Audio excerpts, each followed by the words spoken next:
OVNI, phénomènes inexpliqués, témoignages, lumières étranges ou observations, zone parallèle, un lien avec l'inconnu.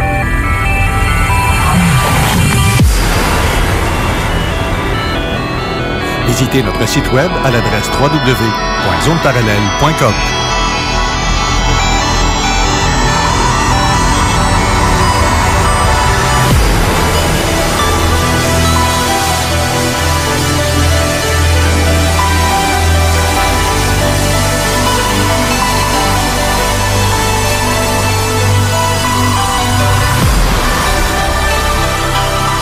Voici Carole Lauzé.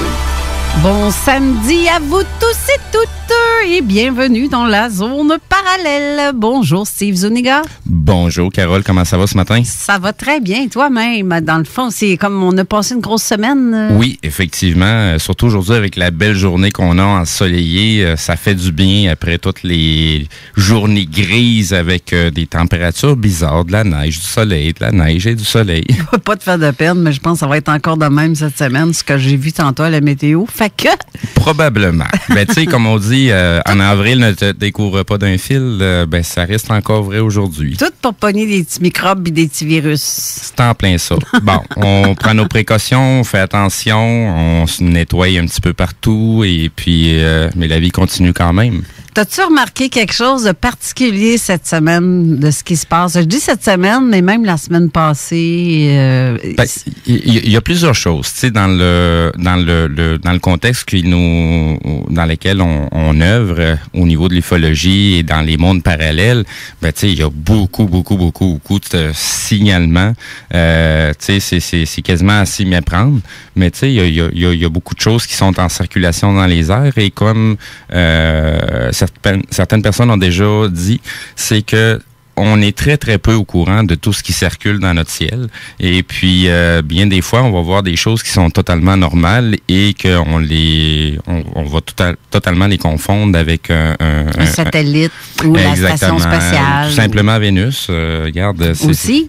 Tu sais, on s'occupe tellement peu de nos étoiles ou de regarder tout simplement dans les airs. Les gens sont très, très, très occupés avec leurs appareils électroniques de communication que des fois, on oublie de regarder dans les airs qu'est-ce qui se passe. Mais tu sais quoi? La première fois de ma vie, je prends souvent des photos de la Lune, Vénus. Quand tu prends une photo de Vénus, c'est tout le temps une boule lumineuse qu'on dirait un soleil dans ton appareil. Oui. Cette semaine, à ma grande surprise, j'ai filmé Vénus. OK. Au lieu de la prendre en photo, et tu vois clairement la planète. Ben oui. Je capotais, je le vois pas. Tu sais, je voyais pas le côté juste lumineux. Le côté lumineux était tout le tour, mais tu vois clairement la planète à l'intérieur. Tu sais, ben oui. Avec les gaz, tout. C'est la première fois que je me rends compte que je la vois si près avec mon appareil photo. Ben c'est les appareils, ben surtout un vrai appareil photo va avoir une qualité très très différente comparée à un simple téléphone. Oui, ça peut te donner une grande qualité pour les appareils qui font du 4K. Moi j'ai la Nikon Coolpix 500 là, c'est pas la grosse, mais tabarouette que ça zoome là. Ben, vraiment la qualité est vraiment bonne. Oui, tu vois, les meilleurs que je veux pas faire de pub pour aucune compagnie, mais je sais que les meilleurs c'est Nikon et Canon. Quand tu es équipé de ces deux appareils là. Mais tu as la Nikon aussi, la 900.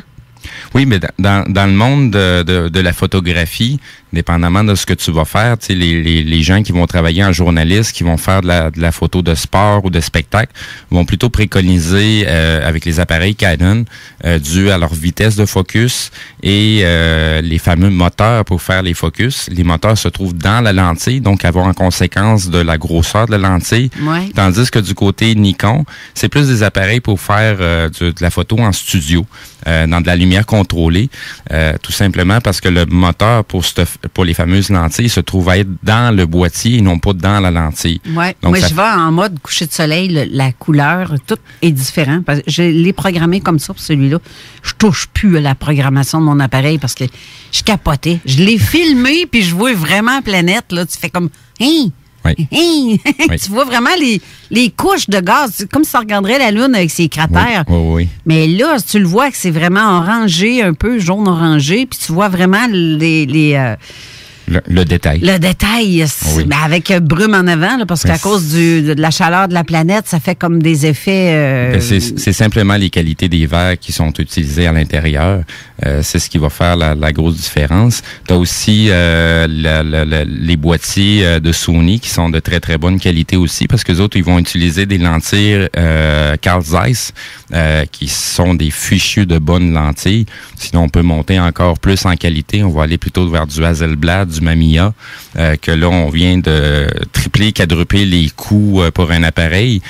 Mais ça vaut la peine, surtout quand on s'intéresse beaucoup à la photographie et la qualité qu'on peut avoir. On va plutôt aller vers ces appareils-là. Mais on parle de 3, 4, 5 zéros sur le prix de l'appareil et des lentilles. Oui, mais là, comme c'est là, moi, je suis une photographe amateur. Ça fait des années que je filme autant la nature que n'importe quoi. J'adore. Je prends de la photo depuis longtemps. Je me trouve pas si pire que ça comme photographe. Ben, comme on dit, c'est à force de forger qu'on devient forgeron. C'est la même chose pour la photographie. Oui, on peut prendre une formation, ça va nous donner les bases nécessaires, mais pour le reste, c'est l'expérimentation à laquelle qui va nous donner vraiment l'expérience et d'essayer des choses. Avec un appareil photo, on peut donner tellement d'effets quand on tombe en mode manuel. Mm-hmm. On peut choisir beaucoup de choses. Tu sais, la température des blancs qu'on va avoir. Toute la portion de la focale qu'on va avoir, l'ouverture, la vitesse, c'est ce qui détermine ce qu'on va avoir à l'image. Donc, c'est pas nécessairement la réalité qu'on est en train de prendre en photo, on va plutôt un peu comme la modifier. C'est comme, je sais bien que les appareils photo sur les téléphones, c'est mieux que c'était avant, il y a plus de pixels dedans, il y a moins de pixels, c'est plus clair, il y a plus de gigs dedans.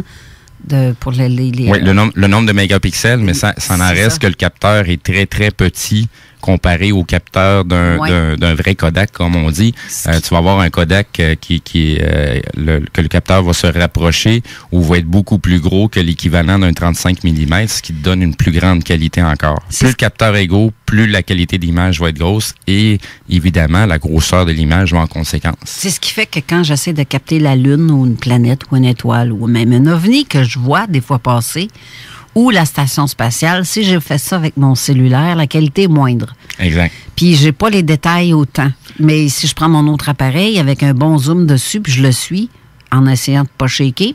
Exact. Il faut que tu sois sur un pied pour être sûr. Oui. Parce que des fois, tu fais de pas de pied, mais tu ne fais que peser sur le bouton, même si tu es sur un pied.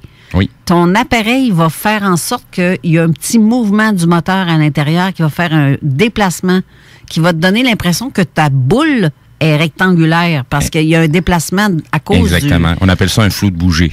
Oui. Puis aussi, si c'est quelque chose qui est en mouvement et que tu le prends en photo, ben justement, ça va faire une ligne. Oui.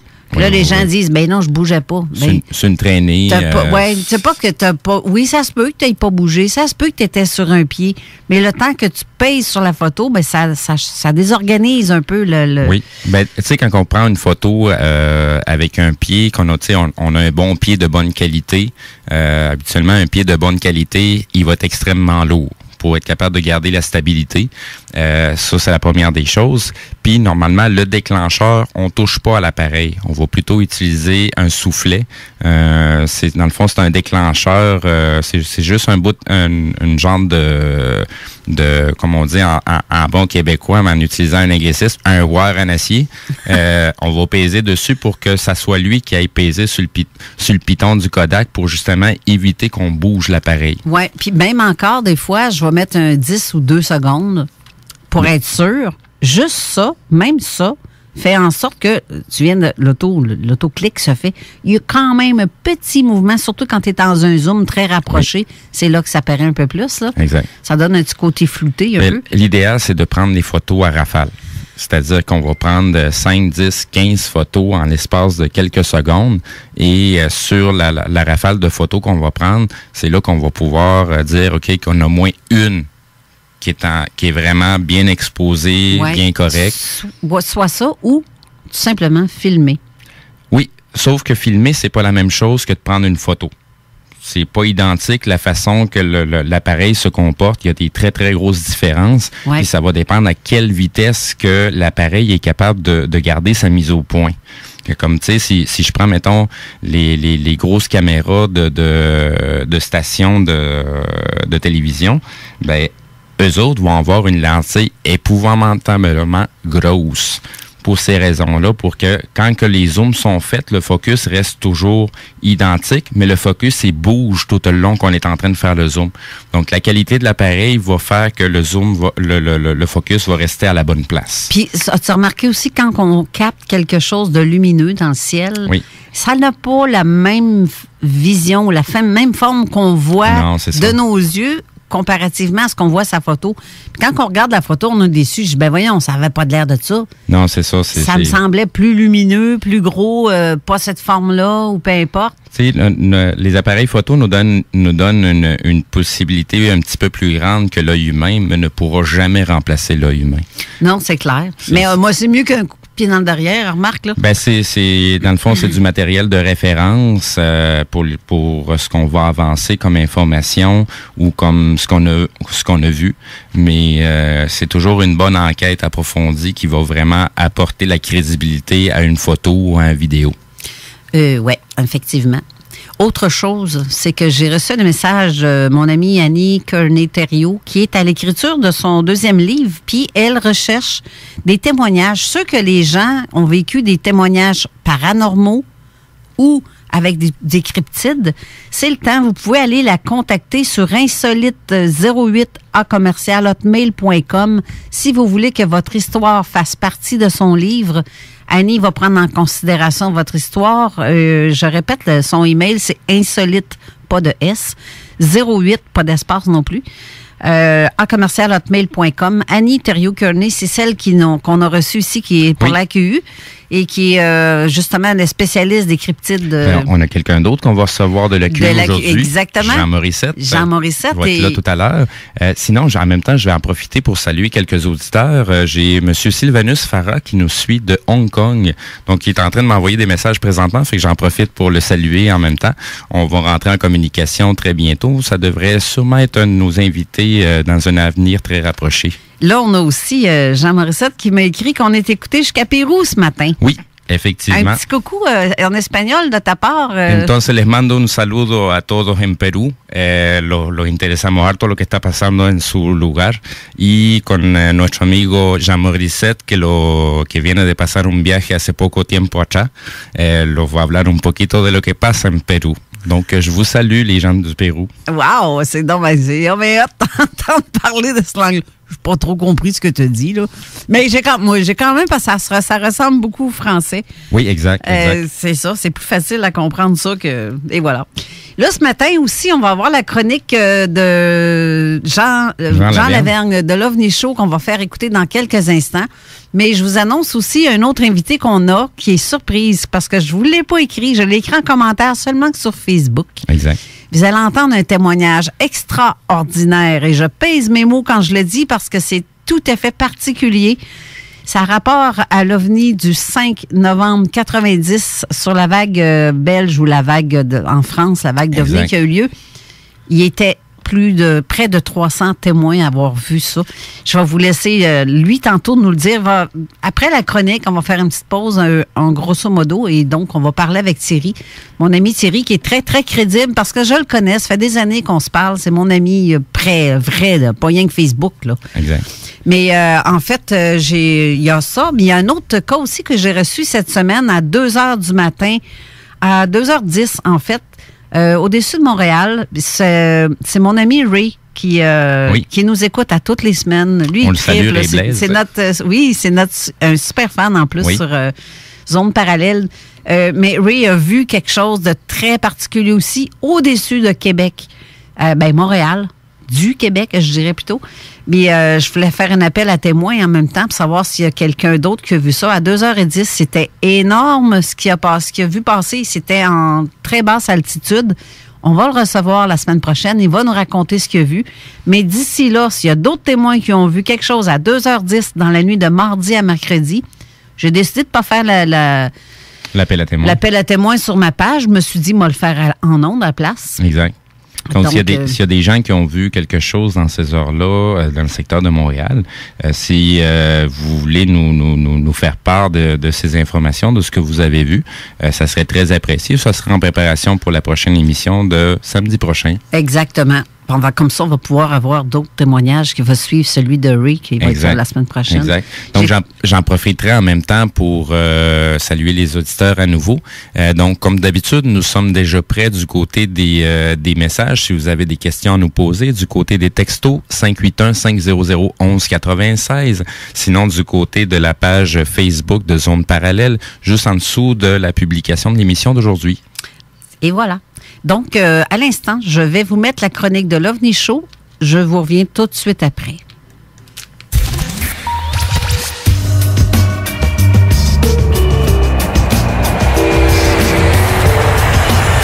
Ils sont là! Ils ont atterri sur le bord! Ils ont atterri! L'OVNI Show. Bonjour tout le monde, bienvenue à la chronique de l'OVNI Show sur Zone Parallèle. Mon nom est Jean Lavergne et ça me fait plaisir d'être là encore une fois cette semaine pour vous parler d'ufologie.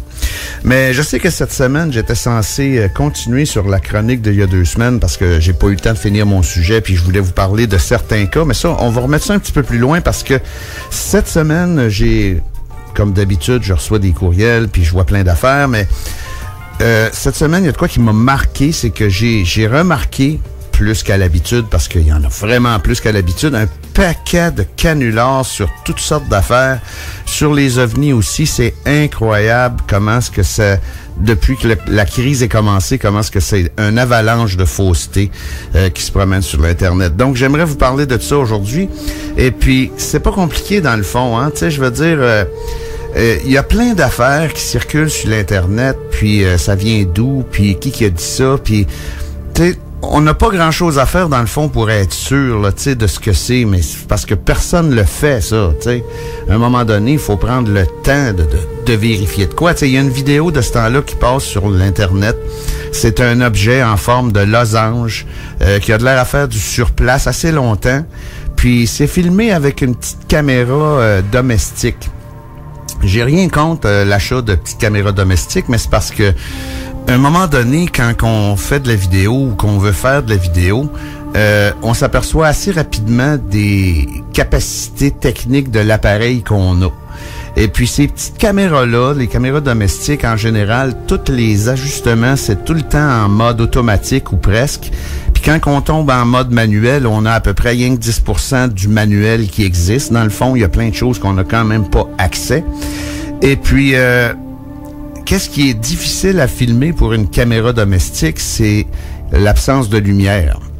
Donc, filmer un point lumineux dans le ciel avec le zoom au maximum, c'est pas nécessairement les conditions idéales pour faire ça. La vidéo en question, c'est comme je vous disais tantôt, c'est une forme en losange qui bouge pas du tout, que le gars a filmé pendant 2-3 minutes, mais il n'y a pas vraiment de son parce que ça parle pas. On entend qu'il y a du son ambiant, mais il n'y a pas vraiment de son parce que ça parle pas. Et puis, ça commence... La vidéo commence, on est déjà en zoom, en gros plan sur l'objet, puis la vidéo finit avant que l'objet disparaisse. Donc, c'est pas grand-chose comme vidéo, mais juste pour faire le point là-dessus, la majorité des petites caméras comme ça détestent l'obscurité, puis filmer une lumière dans l'obscurité, c'est encore pire. Puis quand on zoome au maximum, c'est encore pire parce que le fameux losange, là, c'est simplement la forme de l'iris de la caméra qui est comme ça quand que le zoom est au maximum, puis que le focus est pas fait comme faut. Donc, tous les objets filmés avec une caméra comme ça, le zoom au maximum, on pourrait filmer un lampadaire sur un fond noir, puis il y aura quand même une forme de losange, là, tu sais. Donc, il n'y a pas grand-chose à faire avec ça, une vidéo comme ça. Puis, généralement, les vidéos qu'on a filmées par ça, ce style de caméra-là, ou des cellulaires, ça donne toujours le même résultat. Ah, mon cellulaire, c'est un bon cellulaire. Oui, ça peut être un bon cellulaire, mais l'appareil photo qu'il y a là-dedans ou l'appareil vidéo qu'il y a là-dedans, c'est pas fait pour filmer ça. C'est fait pour filmer quand c'est au soleil. Puis même ceux qui ont des captures d'images ou des possibilités de filmer en mode nuit, c'est pas extraordinaire non plus. Puis en plus de ça, la majorité des gens bougent énormément, donc il n'y a pas grand-chose à faire avec ça. Mais avant de dire que c'est un ovni, un film comme ça, faut quand même faire un peu de recherche puis se documenter un peu. Il a filmé ça avec quoi? Puis là, je vous dis dans cette vidéo-là qu'on le sait que c'est filmé avec ça parce que son chum à côté, il filme avec un cellulaire, le gars qui filme l'ovni. Puis l'image de l'ovni, on voit un petit point tout petit dans le ciel à quelque part, puis on voit l'image que le gars a dans son moniteur de caméra, filmée par son chum avec son cellulaire. Donc, regarde, ça donne pas grand-chose une vidéo de même, puis on peut même pas affirmer de ce que c'est. En plus, la majorité du temps, les gens sont pas au courant de ce qui se passe dans le ciel. Tu sais, le monde regarde plus le ciel avec la crise du COVID-19 de ce temps-là, rien qu'à cause qu'on n'a rien à faire, personne. Mais en général, les gens regardent pas le ciel. Fait que c'est facile de prendre des vessies pour des lanternes, si on peut dire ça comme ça. C'est facile de prendre de quoi qui existe, qui est là, pas tout le temps, à cause que le ciel est pas toujours pareil d'une saison à l'autre, puis de l'associer à quelque chose qu'on connaît pas. C'est sûr que si tu regardes jamais le ciel, comme cette année, là, au printemps, là, ceux qui avaient jamais vu ça, Vénus à côté de la Lune, doivent avoir pogné de quoi, parce qu'on l'a eu quand même une couple de soirs. Puis Vénus était super grosse cette année, tout le temps qu'on a été capable de la voir. On la voit encore, mais plus basse un peu, puis elle est plus petite.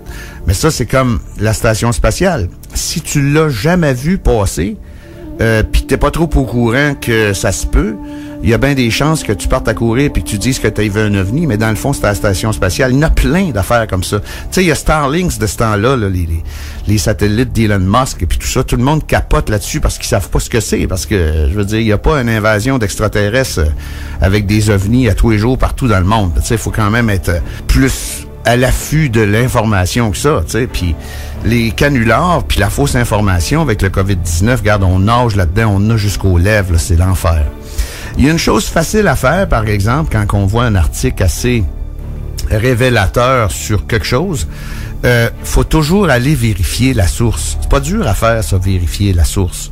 Si t'es pas capable d'en trouver de source, ça regarde déjà mal, tu sais, parce qu'en général, si, mettons, toi, tu filmes un ovni, ça a l'air du film Rencontre du troisième type, ben, soit que tu le gardes pour toi, ou ben non, si tu veux le dire à tout le monde, tu vas dire, regarde, j'étais là, à telle place, à telle heure, j'ai filmé ça avec telle affaire, qu'est-ce que c'est ça, tu sais, je veux dire, on va avoir une source, on va être capable de se rendre à la source. Mais quand il nous présente dans un documentaire dont la source peut être elle-même douteuse, un général X ou un chercheur X ou le professeur X, ben moi, mon premier réflexe, c'est d'aller voir c'est qui ça, ce monde-là. Parce que, tu sais, c'est facile de prendre quelqu'un, de l'assir à contre-jour avec une lumière dans le dos, puis de cacher un peu sa voix, puis de lui faire dire n'importe quoi. C'est qui ça, ce gars-là? Tu sais, on nous dit que le général X travaillait au Pentagone de telle année à telle année. Regarde, on va commencer par aller voir c'est qui ce gars-là? Y a-tu travaillé là? C'est pareil comme la NASA affirme que... La NASA affirme quoi? T'sais, tu vas voir sur le site de la NASA, puis t'es même pas capable de trouver aucune information qui ont rapport à ça. Fait que la NASA a pas affirmé grand-chose, là, tu sais. Puis c'est sûr que des fois, dans l'œil du conspirationniste, il peut avoir quand même un fondement de vérité. T'sais, il a commencé à partir sa théorie d'à quelque part, lui. Mais des fois, il faut se chercher tellement cru pour s'apercevoir qu'il y a vraiment pas grand-chose de crédible dans tout ça. Mais faut faire attention, tu sais. Faut vraiment vérifier la source, les personnes en cause, puis ces choses-là, avant de crier au loup, parce que il y a beaucoup. Je te dirais que sur l'Internet, là, sur 100 vidéos, il y en a 99 que c'est pas vérifiable ou vérifié, là, tu sais. Puis de ce temps-là, il paraîtrait qu'avec le pic du COVID-19, qu'il y a un pic d'observation d'OVNI, mais c'est comme je disais tantôt, s'il y a plus de monde dehors qui regarde, tu sais, il y a toujours plus d'observations d'OVNI en été qu'en hiver. C'est pas dur à comprendre. À moins 30, il n'y a pas personne qui s'écrase sur son patio pour regarder s'il y a de quoi qui passe dans le ciel. L'été, tout le monde est dehors. Donc, tu sais, mais il faut faire attention, il faut vérifier la source. De ce temps-là aussi, avec l'affaire du COVID-19, il y en a une gang qui sont partis sur Nostradamus. Nostradamus a dit que... Regarde, j'en ai déjà fait une émission à l'OVNI Show sur Nostradamus, puis à notre grande surprise, on avait découvert que 50% du temps, il était dans la vérité. 50% du temps, ça c'est le même ratio que si tu prends une pièce de 25 cents puis tu tires à pile ou face 100 fois, il y a au moins 25% ou 50% du temps que tu vas tomber, que tu vas gagner avec ça. Là, t'sais. C'est des preuves statistiques, ça. Mais en plus de ça, le quatrain qui circulait sur l'Internet, c'était une fabrication, mais tout le monde embarqué là-dedans. Hey, Nostradamus l'a dit, on va mourir, puis tout le kit. Puis regarde, je vous rappellerai que les exégètes de Nostradamus qui ont cessé, c'est important, là, qui ont cessé d'étudier ces quatrains en 1985, avait prédit à l'époque que de 1997 et plus, on serait dans une guerre mondiale terrible où ce que tout le monde mourrait à tour de bras puis que la civilisation serait éteinte quasiment. Tu sais, moi, je le sais pas, là, mais je veux dire, je l'ai pas vu passer celle-là, cette guerre-là, cette guerre mondiale atroce qui détruirait l'humanité. Là, regarde, depuis 1997, on n'est pas là-dedans. Donc, si on prend juste Nostradamus pour essayer de parler de fausseté, je veux pas dire qu'il écrivait rien que des faussetés, mais ce que je veux dire par là, c'est que l'analyse que tout le monde en font, c'est que c'est facile de faire l'analyse de ce qu'un prédicateur pouvait dire quand ça concerne notre passé, mais quand ça concerne le futur, c'est un autre paire de manches parce que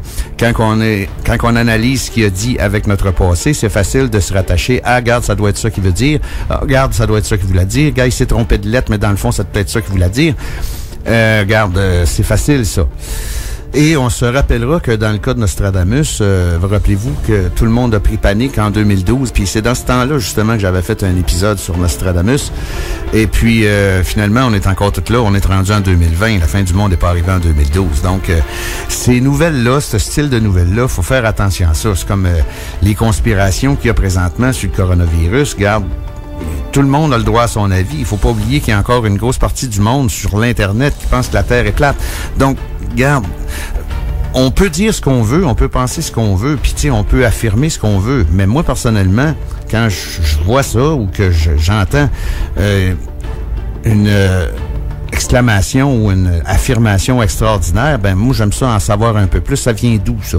C'est d'où ça a parti? Ça, c'est qui a dit ça? Puis pourquoi qu'il l'a dit? Puis il se base sur quoi pour le dire? On n'est pas obligé de faire des recherches, là, approfondies sur tout ce qui se passe sur l'Internet. Mais s'il y a une vidéo ou une affirmation dans un article qui nous accroche, ben avant de dire, regarde, tu vois, là, je te l'avais dit, avant de dire ça, il faudra juste être capable de s'assurer de où ça vient, puis la crédibilité que ça peut avoir. C'est facile de dire n'importe quoi, surtout dans l'ufologie. 99% des réflexions ufologiques, c'est de la spéculation, puis je pense que c'est. Donc, je pense que ça peut être n'importe quoi, tu sais. Et surtout avec le fait que, comme je disais tantôt, que la majorité des gens connaissent pas le ciel, c'est facile de dire toutes sortes de choses. Donc, en résumé, c'est pas vraiment compliqué, là, tu sais, je veux dire, on peut avoir un esprit ouvert, accepter quand même les théories qui ne nous rejoignent pas vraiment, si on est capable de faire la part des choses puis d'aller voir d'où ce que ça vient. Je peux vous affirmer n'importe quoi après-midi et puis vous avez le choix d'y croire ou de pas y croire. Mais si ça vous tente d'y croire parce que ça vous allume à un certain point, ben je suis parti d'où pour vous raconter ça, moi là, cette affaire-là. Là. Tu sais, je veux dire, là... j'affirme que, tu sais, on va répéter la phrase célèbre de je me rappelle plus d'où ça vient, mais à une affirmation extraordinaire, ça prend une explication extraordinaire aussi. Ben, c'est vrai, ça, dans le fond. Tu sais, je veux dire, rien qu'à voir, on voit bien qu'en noirceur, on voit rien. C'est bien intéressant. Mais, moi, à soir, j'ai vu une grosse boule lumineuse, elle a arrêté, puis là, elle a resté 12 minutes au-dessus de la maison chez nous, puis elle est partie. OK. C'est quand, c'est où, c'est quoi, qu'est-ce que t'as fait, qu'est-ce que t'as vu, il est à quelle heure, il y avait quelle sorte de température, il y avait-tu des nuages, il y en avait pas, faisais-tu frais, faisais-tu chaud, t'étais-tu gelé, tu sais, veut dire, on peut en poser des dizaines et des dizaines de questions avant d'arriver au résultat que, ouais, ça se peut que t'aies vu ça. On va éliminer tout qu'est-ce que c'est pas avant de te dire qu'est-ce que ça pouvait être. C'est plus comme ça qu'il faut penser. Dans l'ufologie, en tout cas, je l'ai dit la semaine passée, la majorité des enquêteurs ufologiques travaillent dans le passé, fait qu'il faut qu'on se fie à la déclaration du témoin et puis faut se fier aussi au petit peu de factuel qu'on peut aller chercher dans le sens que, comme j'ai dit tantôt, là, la météo, l'heure, t'as toute seule, puis tout ce que tu voudras, l'état du témoin est très important. On travaille avec le témoin, donc faut explorer le témoin presque plus que d'explorer l'observation en tant que telle. Puis ça, c'est un aspect qui a été oublié pendant des années par les chercheurs ufologiques, le témoin. Tu sais, je veux dire, c'est le seul lien qui nous reste avec l'observation, mais le témoin n'est pas important. Tu sais, je veux dire, il filait comment, lui? T'es-tu malade? T'es-tu correct? Tu sais, là, toutes ces questions-là qu'on peut y poser avant d'arriver vraiment au détail de l'observation. C'est-tu la première fois qu'il voit ça? Y a-tu remarqué d'autres choses de différentes dans le ciel? Y a-tu, tu sais, des questions, on peut en poser tant qu'on en veut parce qu'il y en a plein de questions à poser. Surtout si on prend ce que j'ai dit la dernière fois, si on a un passé ufologique intéressant comme enquêteur, pas nécessairement au niveau d'avoir vu des choses exceptionnelles, mais une certaine connaissance de l'historique ufologique, on est capable de y poser encore plus de questions intéressantes pour être capable d'y faire sortir une histoire encore plus complète et puis illustrée dans le fond de son témoignage que lui ou ses proches ensemble ont uniquement vu par eux-mêmes. Tu sais, je veux dire, nous autres, on n'était pas là, tu sais. Sur ça, je vous laisse là-dessus. C'est la fin de ma petite réflexion sur ce qui se passe dans le domaine ufologique de ce temps-là. Je vous donne rendez-vous dans 2 semaines pour une autre chronique sur Zone Parallèle de l'OVNI Show. Merci à Carole Lauzé de me permettre de vous rejoindre à toutes les 2 semaines comme ça. À la prochaine et faites attention à vous autres. Bye bye tout le monde.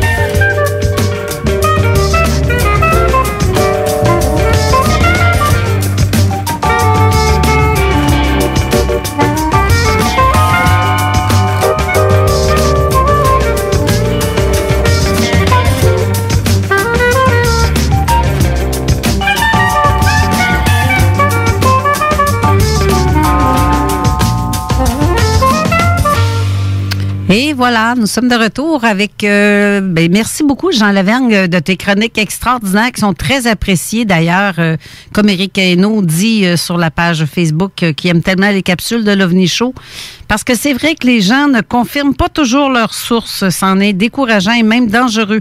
Quand une information semble fausse, il faut la vérifier, mais il faut la vérifier quand elle semble vraie. Oui, on doit parfois se fier à des témoignages, mais quand même valider la crédibilité, parfois même l'existence. Mais en fait, moi, j'ai un logiciel chez moi, dans mon ordinateur, qui me permet de valider si une vidéo elle a été fake ou non. Puis c'est ça, je trouve ça bien intéressant comme logiciel parce que on voit tout de suite qu'est-ce qui a été modifié, l'endroit où ce que ça a été modifié. Fait qu'on m'en passe pas des petites vites. Des fois, on s'essaye, mais je le vois, puis je le retourne. Non, ta vidéo est fausse. Pas ta vidéo, mais ta photo n'est pas vraie. Et c'est ce qui nous aide. Là, maintenant, on va aller à la pause pour parler ensuite à Thierry, mon ami Thierry Degrelle, qui nous écoute, et ainsi que sa famille en France, que je salue en passant. Alors, ne quittez pas, on vous revient tout de suite après.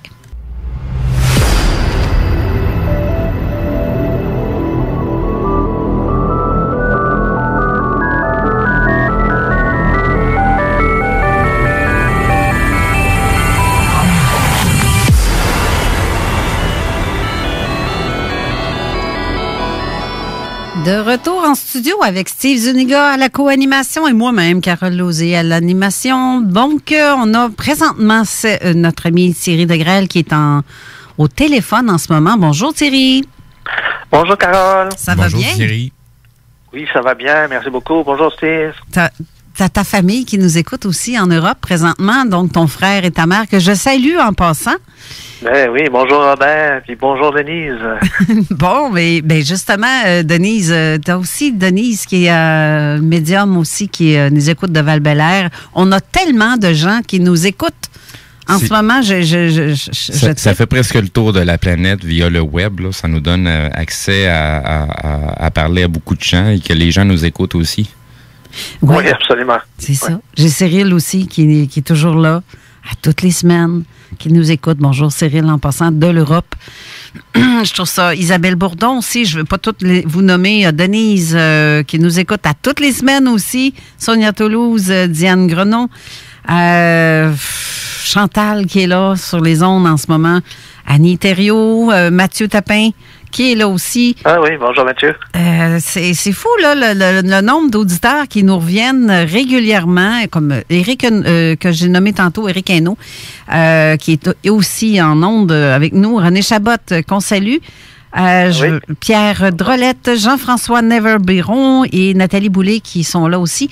Mais j'en ai d'autres qui se nomment pas, mais je sais qu'ils sont là parce que la cote d'écoute monte tout le temps. Effectivement. Ça, c'est merveilleux. C'est merveilleux. Je voudrais aussi, est-ce que tu veux mentionner le texto et le tout pour... Oui, donc pour les gens qui vont avoir des questions, vous pouvez nous envoyer vos questions via texto, donc au 581-500-1196. Et sinon, du côté de la page Facebook, la page de Zone Parallèle, juste en dessous de la publication de l'émission d'aujourd'hui. Et voilà. Donc, Thierry, moi, ton témoignage, que tu m'en avais déjà parlé l'année dernière, j'avais hâte qu'on en parle. Je voulais que tu viennes en studio, mais là, avec le confinement, on peut pas. Oui, on peut pas se déplacer, malheureusement. C'est ça. Et tu travaillais les samedis, donc c'était comme un petit peu difficile pour toi de te déplacer. En plus. Mais ton témoignage, il me fait triper parce que j'y crois à 100 000 à l'heure, parce que tu m'as dit aussi cette semaine, tu m'as reconfirmé cette semaine que vous étiez nombreux à regarder, ou tout près de 300 personnes accompagnées. Oui, on était beaucoup. Bon, ça se passe le 5 novembre 1990. Il est environ 17 heures le soir à la sortie des cours de ton école. C'est ça. Et je te laisse aller pour la suite. Quand vous êtes sortis de l'école, qu'est-ce qui s'est passé? Bon.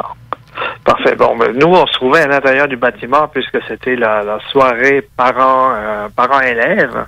OK, cette année-là, il se trouve que je suis allé seul avec mon frère. On était tous les deux dans la même école, mais pas tout à fait dans le même stage. Donc, c'est ça. Écoute, on a fini nos réunions d'élèves. Et puis, on se retrouve tout le monde dans la cour. C'est à peu près... Puis là, j'ai pas fait attention. C'est pour situer l'endroit, c'est à Louvroal, donc dans le nord de la France. Écoute, on n'avait jamais entendu parler de quoi que ce soit. C'était vraiment une région très calme. Éclairée évidemment par les bâtiments les lumières de bâtiments, rien de spécial. On sort dans la cour. Et puis, là, en regardant autour de nous, on voit plein de monde. Écoute, plein d'élèves qu'on connaît, bien sûr. Puis, dont certains qui regardent le ciel intensément, puis qui disent, mais qu'est-ce que c'est ça, puis qu'est-ce que c'est ça? Fait que là, tu fais comme tout le monde, hein? Tu regardes au-dessus. Puis là, au-dessus, qu'est-ce que t'as? Au lieu d'avoir le ciel étoilé de ville, si on peut appeler ça un ciel étoilé de ville, t'as comme une espèce de bâtiment immense qui recouvre en fait toute la cour de l'école au complet. Donc, j'avais 4 bâtiments autour de moi physiques, mais je me retrouvais comme un 5e bâtiment au-dessus de moi.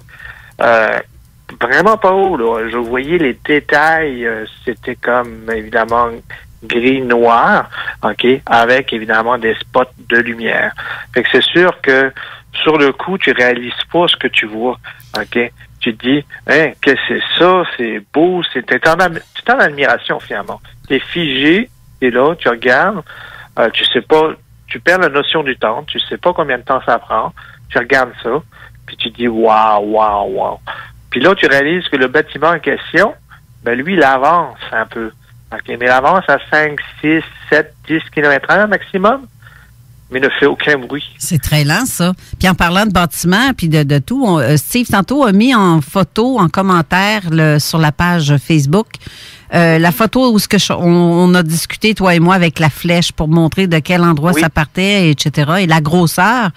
Parce que moi, j'ai fait un rond pour signifier que c'est cet endroit-là qu'il fallait regarder. Et c'est là que tu te situais.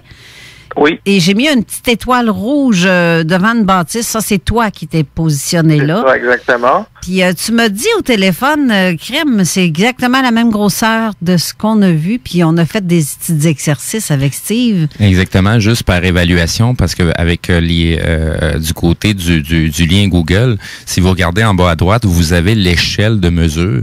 Donc, c'est à peu près l'équivalent d'1 centimètre et l'équivalent de 20 mètres. Donc, quand on fait l'évaluation, ça donnerait aux alentours de 100 mètres de diamètre.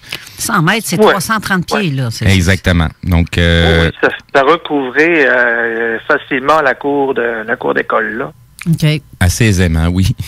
OK. Et puis, à grosseur que ça a, n'importe quelle masse solide, pas de bruit, à 10 km/h, moi, à mon avis, j'ai pas fait des très, très, très hautes études, j'en ai fait, mais j'en ai pas fait des très hautes. C'est clair que l'inertie veut que ça s'écrase au sol. Je veux dire, il y a quelque chose il doit y avoir un moteur à quelque part qui le tient en l'air. Ça doit être audible. Sinon, on serait tous morts là. Ben oui, c'est clair. Il y a quelque chose que c'est clair, c'était pas humain. Moi, avec un deck en électrotechnique et électro-optique, je suis capable de savoir que c'est pas un avion ou c'est pas un hélicoptère. Ben, de toute façon, à quasiment 330 pieds ou 100 mètres, c'est clair qu'il n'y a pas d'hélicoptère de cette grandeur-là, ni d'avion dans cette forme-là. Parce que tu hésitais entre la forme, tu disais que c'était pas circulaire. Là, il a mis, Steve, une photo de l'engin qu'on voit dans le film Rencontre du troisième type. Le sorte d'éclairage qui a mis en commentaire, je ne sais pas si tu as vu la photo ou la forme de l'engin. Tu dis que ça n'a pas cette forme-là pour ce qui est de la circonférence, ce n'est pas rond. OK. C'était rectangulaire ou triangulaire ou la forme que tu disais? Mm-hmm. Oui. C'était quoi la forme que vous avez mentionnée? Moi, ce que je voyais, là, c'est que ça dépassait la cour de l'école. Donc, à mon avis, c'était soit triangulaire, oui, c'est ça, au moins triangulaire. OK, parce que c'est ça, je m'étais laissé dire que ça ressemblait très, très proche, un peu comme un porte-avions. J'en ai profité pour poster une image de certains porte-avions. C'est pas les porte-avions les plus récents, mais vous pouvez voir une échelle de graduation des longueurs de ces fameux bâtiments-là. C'est quand même très imposant comme porte-avions, là. OK, je vois ta image de porte-avions.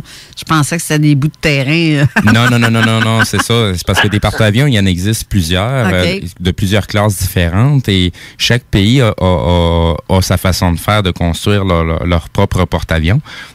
Donc, c'est comme je dis, il y en a plusieurs longueurs différentes. Donc, c'est fichument gros, là, c'était assez impressionnant, c'était assez gros, merci. Moi, j'avais l'impression, là, de voir une ville là, au-dessus de moi. Une ville? Donc, je voyais des reliefs de bâtiments, un peu comme je disais, c'est comme si on regarderait la ville de, je sais pas, une grande ville nord-américaine, là, avec des bâtiments, mais vus du haut. OK, donc on voit les différentes hauteurs, on voit les différentes lumières aussi. Donc, il y avait des structures beaucoup plus longues ça ressemble à l'engin qu'il y avait dans le film Rencontre du troisième type. Exactement. Si on se rappelle un peu du film, l'engin est arrivé à l'envers. Donc, toute la portion antenne et ce qui peut ressembler à des bâtiments était vers le bas jusqu'à temps que l'appareil se retourne pour être dans notre sens à nous. Donc, quand tu m'en as parlé, Carole, c'est la première chose à laquelle ça m'a fait penser, la rencontre du troisième type, que c'est quand même un assez vieux film sur le sujet de l'ufologie. Oui, qui date de 77, mais par contre, il y a d'autres personnes. Ce film-là, il est basé sur des histoires vraies, hein? Exactement. Ben, un des personnages est le personnage au monsieur qui avait les cheveux blancs, fait référence à Jacques Vallée. François Truffaut, oui, c'est ça. Non, Jacques Vallée. Oui, mais c'est François Truffaut, le comédien, mais c'est Jacques Vallée qui l'a gagé aussi pour ce film-là, parce qu'il faisait comme le Jacques Vallée. Exactement, dans le film. C'est ça. OK. Mais ce que je comprends, moi, si tu dis qu'il y avait comme des structures attachées à ce truc de bâtiment-là qui était... C'est comme des structures accrochées à cette espèce-là, ou c'est comme des... Ça, on peut compter une cheminée à un toit de maison qui dépasse. C'est un peu ça. Oui, c'est ça. C'est pas lisse, là. C'est pas lisse, là. Il y avait vraiment des structures, là. La sorte de lumière que tu as vue, est-ce que tu comparerais ça avec des DEL ou des grosses lumières halogènes?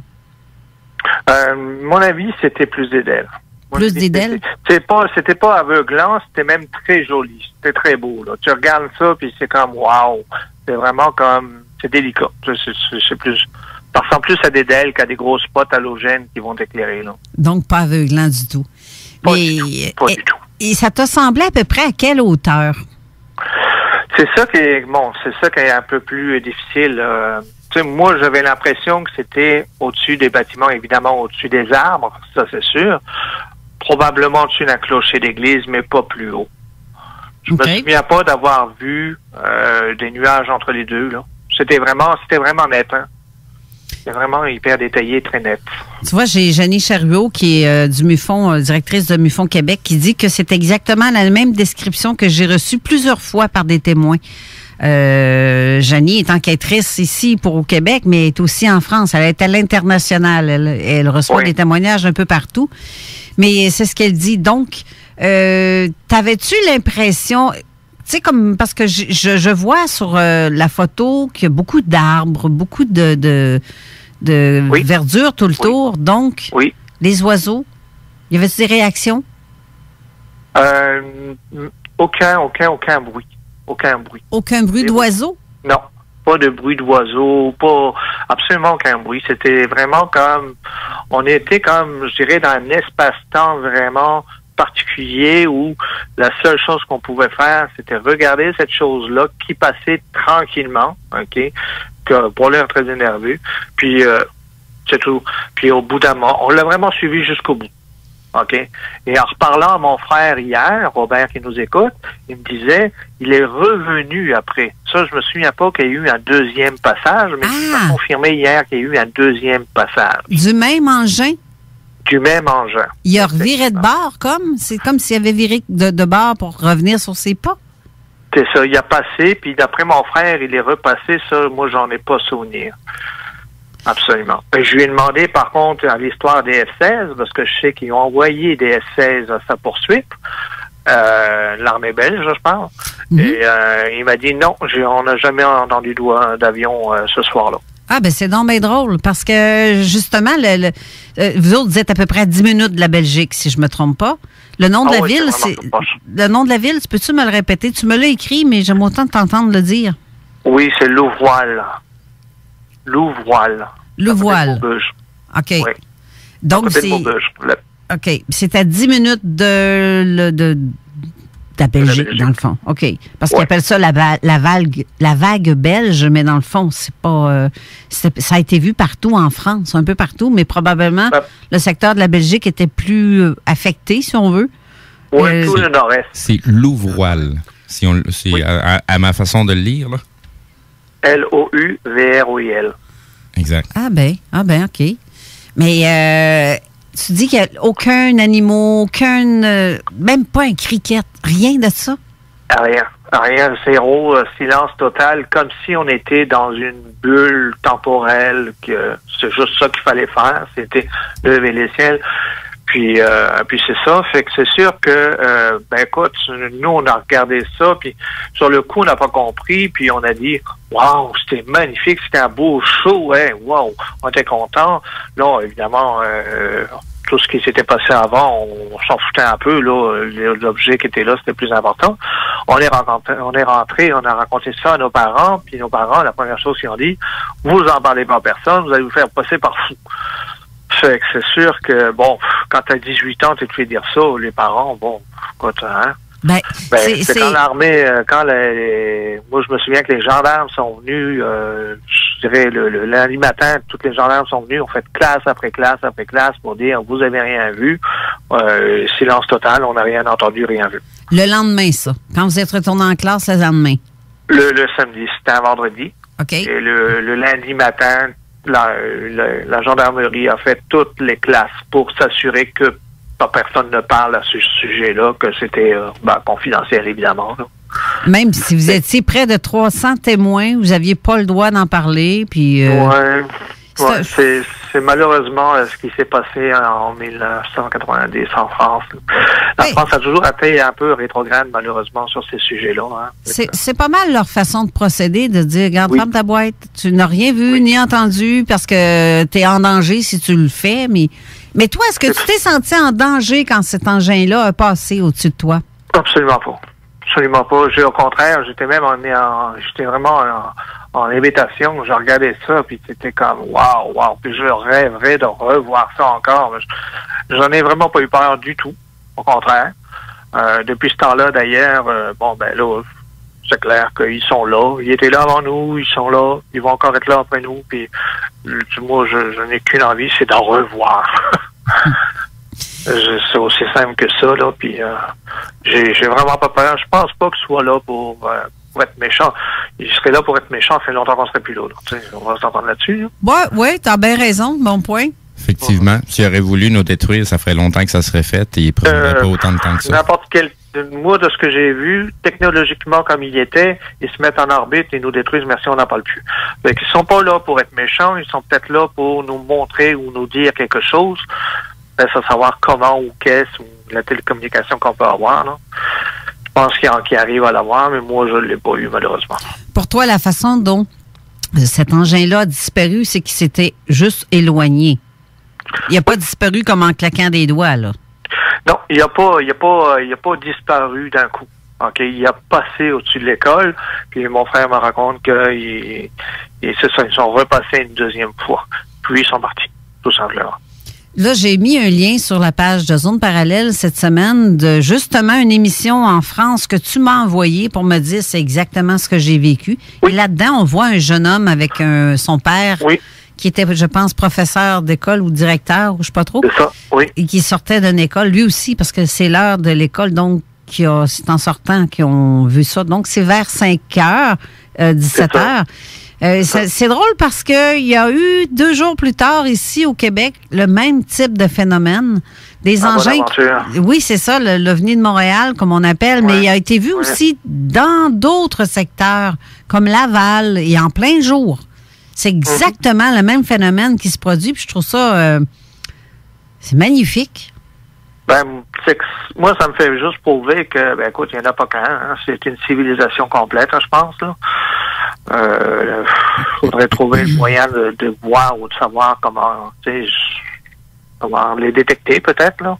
Parce que c'est clair qu'ils échappent à toute zone de radar ou d'émission qu'on est capable de... Je pense qu'on est passé à évoluer, tout simplement, pour savoir les détecter. Tout simplement. Oui. Parce que c'est des masses, c'est peut-être pas métallique, je sais pas ce que c'est, mais c'est clair que c'est physique, là, c'est pas vaporeux, c'est pas liquide, c'est pas quoi que ce soit, c'est une masse tangible, liquide, solide, pardon. Fait que c'est sûr que il y a peut-être moyen de détecter ça. Moi, je suis pas assez intelligent pour savoir ça, là. Je voudrais juste faire un petit bémol à ce que vous avez mentionné, qu'on n'est peut-être pas assez évolué technologiquement parlant. En tant qu'être humain, je pense qu'on l'est déjà assez évolué pour les détecter puisqu'on est en mesure de les voir passer. Oui, puis je pense pas que ça soit une question d'intelligence non plus, parce que tu es un gars quand même très brillant, Thierry, puis c'est pas une question d'être brillant ou non. T'es pas fou. Je sais que t'es pas fou, puis toi et ton frère et tout le reste des 300 personnes, je suis certaine que vous êtes pas fous, parce que ces genres de témoignages-là se répètent et tous se font dire de se taire, justement. Effectivement, pour le nombre de témoignages qu'on reçoit, même à travers la planète, on n'est pas les seuls à recevoir des témoignages. La coïncidence commence à être un petit peu trop grosse pour dire non, il se passait rien, là. Il n'y a pas de coïncidence là-dedans, là. Non, c'est sûr. Il ne peut pas y avoir, comme je dis, il ne peut pas y avoir 2 millions de fous, là.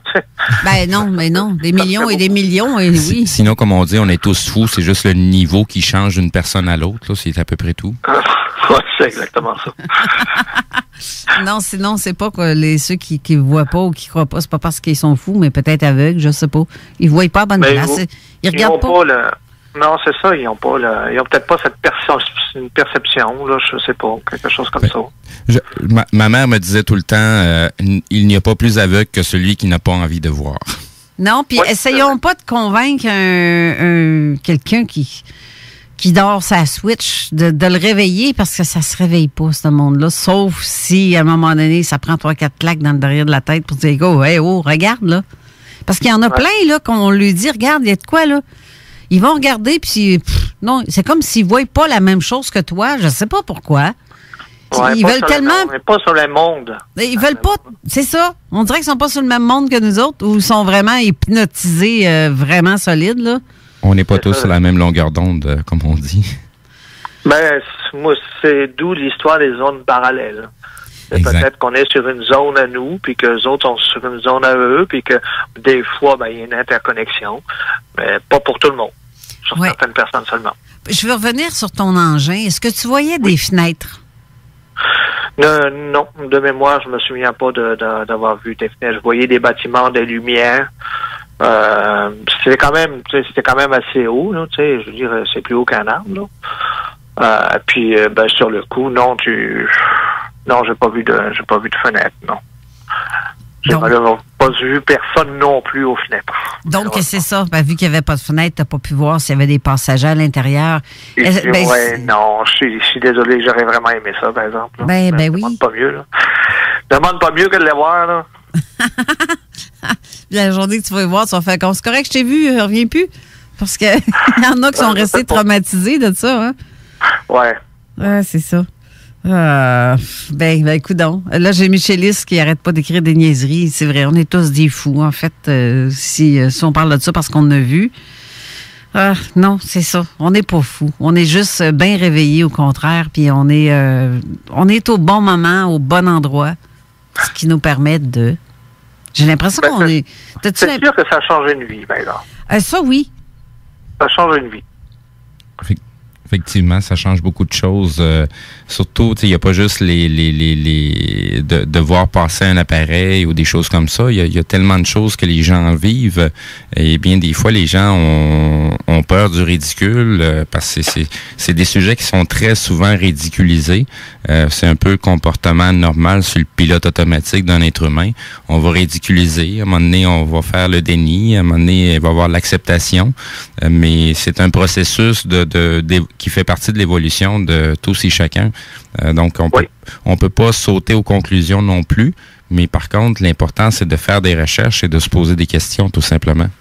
Oui, effectivement. Puis quand tu te la poses la question si t'es fou, ben c'est clair que si tu as la vitesse d'esprit de te la poser, c'est clair que t'es bien correct. T'es bien correct.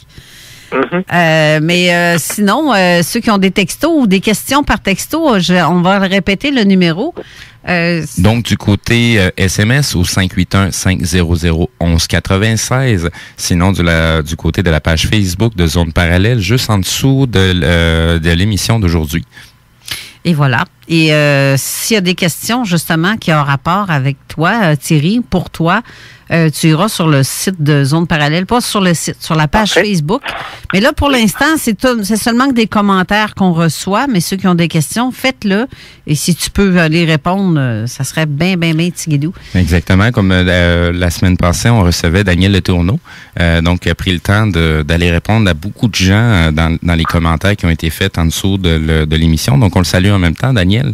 Et puis, donc, je t'invite aussi, Thierry, s'il y a des questions qui vont rentrer durant la semaine, si tu as envie de leur répondre directement, ça serait très apprécié, oui.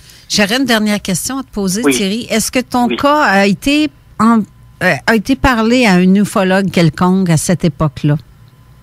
À cette époque-là, non, parce que moi, il est arrivé que j'ai quitté la région, puis ensuite j'ai quitté le pays. Je suis arrivé ici à Québec, là. OK. Fait que c'est sûr que tant que j'étais en France, j'en ai pas parlé, j'ai tenu ça secret. Juste mes amis très proches, vraiment ça se comptait sur le doigt d'une main. Puis par contre, quand je suis arrivé ici à Québec, là j'ai fait la rencontre, là j'ai découvert M. Cazot. Mm-hmm. OK. Et puis, écoute, à l'achat du premier livre, j'ai découvert que, ici, c'est comme correct, puis on peut en parler, puis, wow. Puis de M. Cazot, évidemment, je t'ai connu toi. Puis on est rendu ici aujourd'hui. Mais c'est vraiment au Québec que ça s'est passé. En France, c'était vraiment trop tabou, malheureusement. Trop tabou. C'est vrai, il y a beaucoup de monde qui rit, des gens qui disent... Trop tabou. C'est ça. Même dans ces années-là, moi, je trouve la France encore très rétrograde à ce niveau-là. Je sais pas qu'est-ce qu'il y a dans ce coin-là, là, mais pour être... Et pourtant, ils ont le GEPAN. Ben oui, en plus. Le GEPAN fait ça. Des recherches sont payées pour ça. Oui, mais ils sont pas plusieurs. Hein. Je pense que ça doit se compter sur la main, le nombre de personnes qui y travaillent. Ou deux, mais pas plus. À peu près. Une ou deux mains, pas plus. Mais Michelis qui demande en quelle année c'était son affaire, ben c'est le 5 novembre 90. Nous ici au Québec, c'était le 7 novembre 90. Donc, il y a eu un petit côté planétaire à ça, parce que ça a fait le tour, là, pour que ça en aille au Québec et en France. C'est drôle, hein? C'est les deux endroits que ça parle français. Pour moi, il y a un petit quelque chose. Il y a un petit quelque chose. Oui, c'est ça, hein? Où ils m'ont suivi, je sais pas, là. Ouais. Ben, tu es en train de dire que c'est de ta faute si on a tout ça en même temps. J'espère que non. Non, mais t'étais déjà encore en France quand c'est arrivé ici au Québec. Oui, absolument. Non, mais aux États-Unis aussi, c'est... mais je sais pas s'il y en a eu des cas comme nous aux États-Unis, des vagues comme il y a eu en France.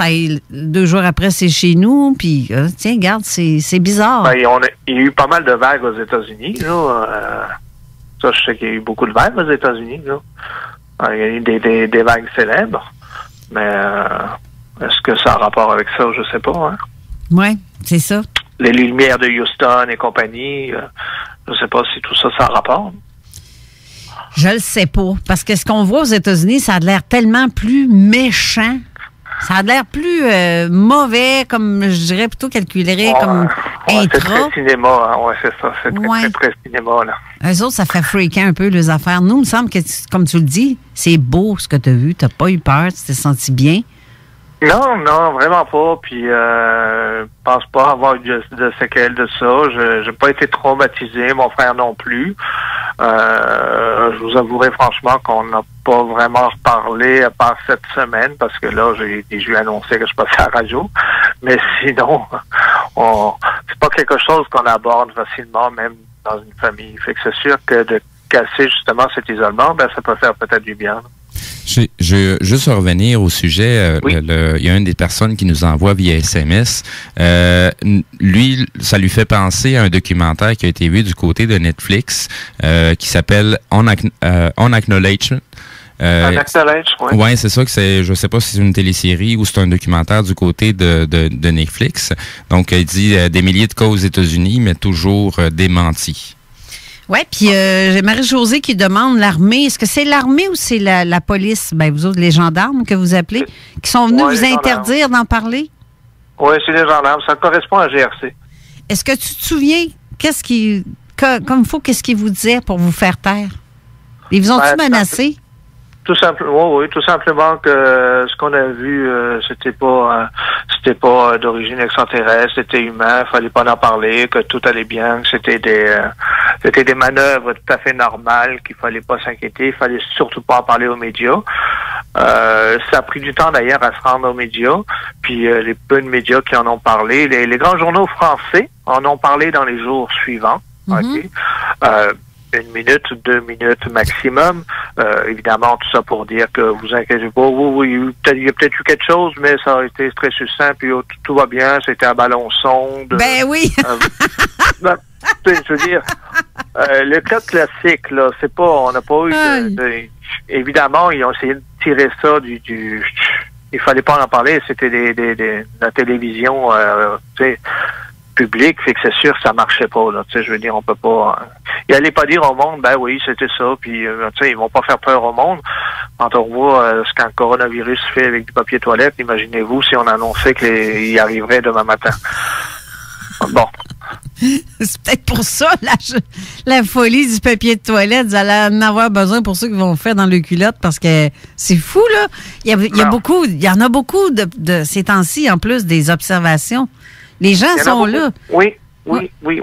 Quelqu'un qui est un peu intéressé, effectivement, comme tu disais tantôt, je t'écoutais évidemment tantôt, puis effectivement, il y a encore eu des cas récemment, il n'y a pas longtemps, puis est-ce que tout est vrai, est-ce que tout est à vérifier, évidemment. Bien, là, je vais répondre à une question de Marie-Josée Cyr qui demande aussi, à votre avis, pourquoi qu'ils essayent de cacher ça? Bien, moi, je vais le dire que c'est parce qu'ils veulent pas que la panique se crée. Parce que, regarde, j'ai vu des vidéos dernièrement que c'est seulement que des lanternes chinoises. Puis les gens font « Hey, what the fuck, que c'est ça? » Puis c'est la grosse panique. Tout ça pour tout ça pour des lanternes. Imagine, puis ça panique, là. C'est comme ce que Jean Laverne mentionnait tout à l'heure dans sa chronique. Les gens sont tellement peu habitués à voir ce qui se passe dans le ciel et, tu sais, de nous-mêmes, on s'informe très, très peu. Donc, quand on voit quelque chose, c'est presque surprenant, mais c'est des choses, des phénomènes célestes qui sont tout à fait normaux. C'est ça. Puis les gens se font dire tellement, c'est pas vrai, ces affaires-là. Voyons donc. Ils l'ont tellement ancré dans le cerveau qu'ils y croient pas. Même s'ils vont le voir, ils y croient pas non plus. La peur de l'inconnu fait des choses irrationnelles. Aussi. Exact. Tout à fait. La peur moi, j'ai toujours dit ça. La peur de l'inconnu fait de l'irrationnel. Tout le temps. Là, j'ai Denise Leclerc aussi qui a écrit qu'au Québec, dans les années passées, il y a eu une trentaine d'années, beaucoup de manifestations dans le comté de Portneuf. Ça, c'est vrai, je confirme. Oui. Parce que je suis en face du comté de Portneuf et il y en a aussi dans notre secteur. Et avec elle et son fils, on a vu ils étaient 3 dans le ciel. Ils allaient vers Neuville pour traverser le ciel rapidement à droite et à gauche d'un coup. 3. Oui. On les voyait souvent ce temps-ci et j'ai vu un cercle après leur passage dans le rang nord de Saint-Raymond. Aussi, attends un peu, voir la suite, entre Saint-Raymond, Pont-Rouge, cercle dans les blés d'Inde après leur passage. Oui. C'était vraiment... c'est exactement ce qui se passe dans mon secteur, dans l'Aubinière, qui est en face de Portneuf aussi. Fait Oui, que vous êtes vraiment au même niveau. Exact. Si je regarde sur une carte, là, toi, tu es du Rive-Sud, puis Denise est Rive-Nord, mais vous êtes sur la même ligne, carrément. Exact. Absolument. J'ai toujours ça trouvé assez spécial. Là. Mes deux amis sont chacune de l'autre bord, mais sur la même ligne. Puis c'est toujours dans ces coins-là que j'entends parler qu'il y a quelque chose. Je pense qu'on est dans un secteur assez chaud, merci. Je pense que oui. Ben, c'est ça. Donc, sur ça, on va être obligé de se laisser. Il faut que j'aille faire une pause. Ensuite, on a Jean Morissette, qu'on n'aura pas le temps même d'y parler longtemps si ça continue comme ça. On défonce. Mais merci beaucoup, Thierry, d'avoir été là, d'avoir raconté ce que tu as vu. Je pense qu'il y a bien des gens comme Jenny qui a demandé à pouvoir te parler aussi, si ça t'intéresse. Ça me fait plaisir. Ça me fait plaisir, il n'y a pas de souci. Parfait. Alors, restez avec nous. On va à la pause et on revient tout de suite après. Merci encore une fois. Merci à tous les auditeurs. Bye. Merci, Carole. Au revoir, Steve. Bye.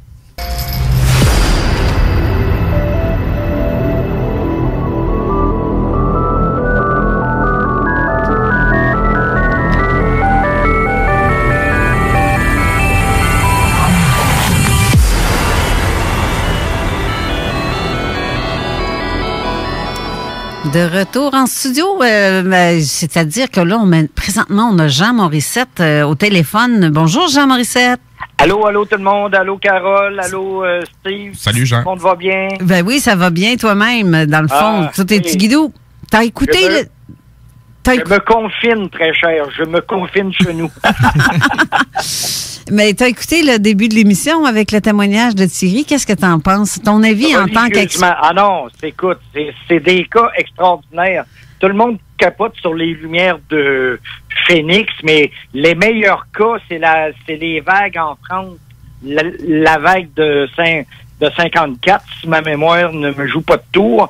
C'est la vague en France de 90, puis 2 jours après à Montréal, où ce que j'avais prouvé avec toi, en ondes, grâce au rapport de la police de Montréal, que l'OVNI avait été vu 2h15 à 2h30 avant d'entrer dans le fameux nuage, que le monde la voyait là, exactement comme ton gars vient de dire qu'il l'a vu en France. Là. Ben oui.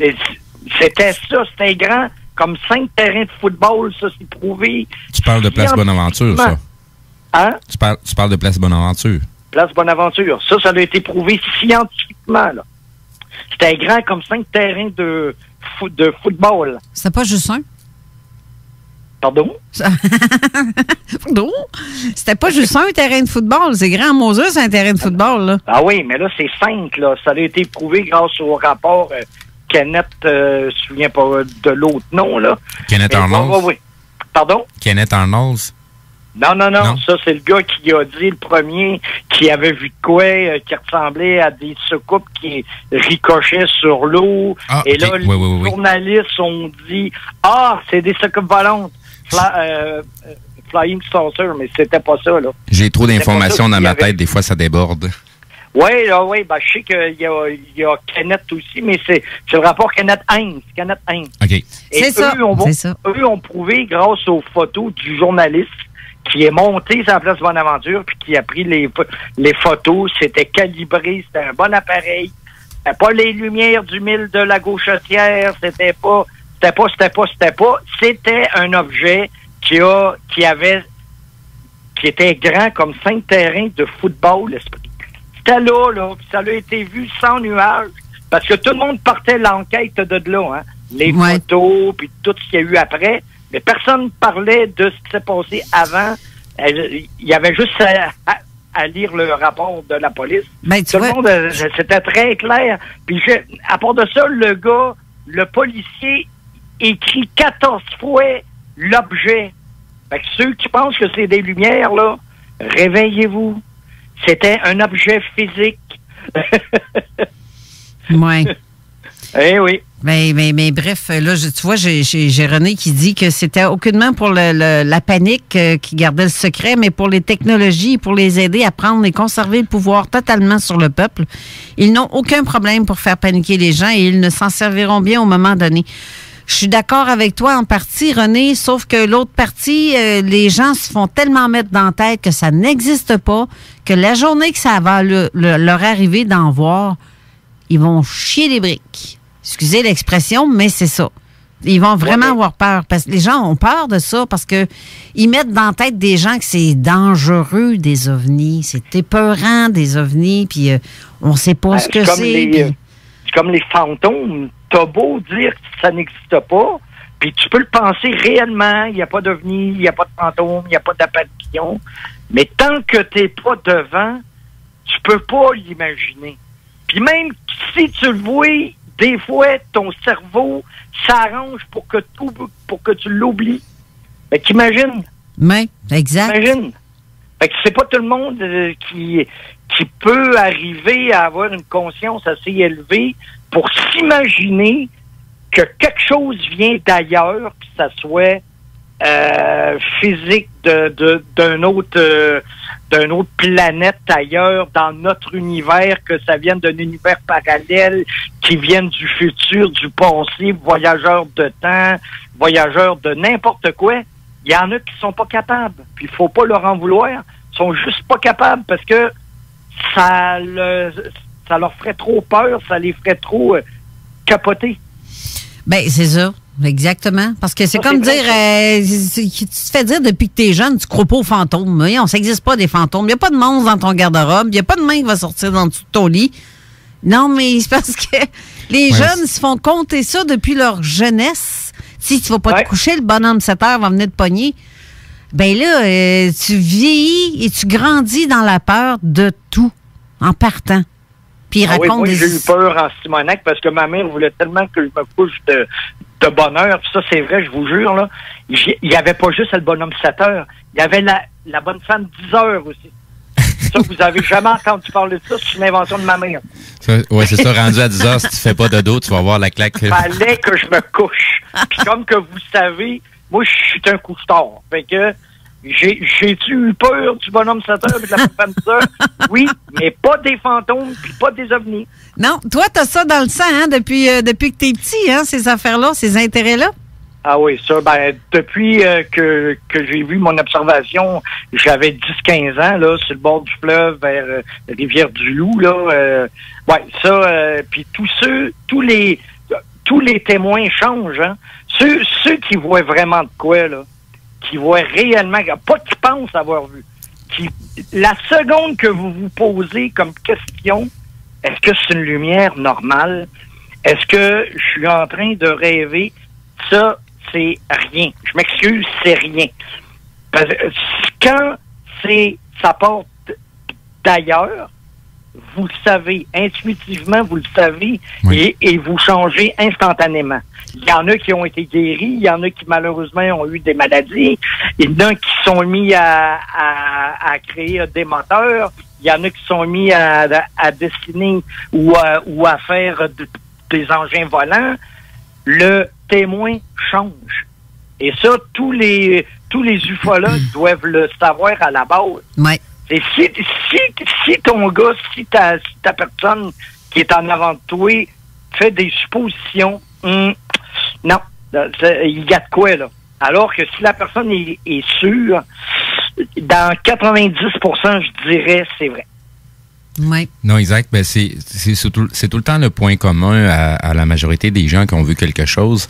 C'est la trace que ça laisse en la personne, le traumatisme, sans dire que c'est quelque chose de positif ou de négatif, mais ça laisse un traumatisme à la personne. à laquelle elle va avoir un changement de comportement. Donc ça, ces choses-là sont très perceptibles par n'importe qui, et même les gens plus expérimentés, psychologie, psychiatrie, vont être en mesure d'en parler de ce changement-là de comportement sans nécessairement s'arrêter à dire « Ah oui, il a vu quelque chose que c'était vraiment réel ». Non, c'est le changement que ça crée dans la personne. C'est ça qui fait qu'on s'intéresse autant au sujet. Qu'on parle d'ufologie ou qu'on parle de phénomènes de spectre ou de fantômes, c'est le traumatisme que ça crée dans la personne et le changement de comportement que ça la apporte. Tout à fait, puis que ce soit en positif ou en négatif, hein, parce qu'il y a eu des cas où il y en a qui se font enlever, puis qui pensent, qui sont certains que c'est des anges, que c'est des bonnes personnes, puis t'as les autres qui restent traumatisés à vie, puis t'as ceux qui sont traumatisés au commencement, puis je sais pas si c'est le syndrome de Stockholm, mais qui finissent par se dire, ouais, c'est des bonnes personnes. Ils sont là pour m'aider, ils sont là pour m'enlever une maladie que j'ai pognée. Mais la personne change, que ça soit en positif ou en négatif, elle change. Parce que, tu sais, faut pas dire parce qu'on s'intéresse à l'ufologie qu'à chaque fois qu'on nous parle de ces sujets-là, on croit dur qu'on parle d'extraterrestres. Tu sais, il y a déjà eu des cas où il y a eu abduction d'une personne et c'est le lavage de cerveau qui a fait que la personne elle croit que c'est une abduction extraterrestre, puis en réalité, ça a été créé par un groupe. Je nommerai pas de groupe en particulier ou mais ce phénomène-là est très souvent utilisé aussi pour cacher des crimes et des choses encore plus dégueulasses. Mais, tu vois, on a reçu un texto qui dit que le meilleur moyen de cacher la vérité, c'est de l'exposer au grand jour. Exact. N'oubliez jamais ça. Puis c'est vrai, pareil. Et là, j'ai Carole Carleton qui dit, j'aimerais ça avoir l'observation elle aimerait ça que tu racontes vite fait un peu ton aventure quand tu avais à peu près, mettons, on va dire 12 ans, là, 12, parce que tu as dit en 10 et 15, là. Là, je te mets un bémol tout de suite, Jean-Maurice. C'est que si on se lance là-dessus, on va commencer à mettre pas mal de côté le sujet qu'on était supposé de se parler aujourd'hui. C'est pas grave, je vais revenir. Ça me dérange pas, on va juste avoir déjà du matériel de prêt pour une autre émission. C'est ça. Ouais, c'est ça. Fait qu'imagine, je reviens de Québec, j'étais avec ma mère, on est 4 dans un Volkswagen Beetle.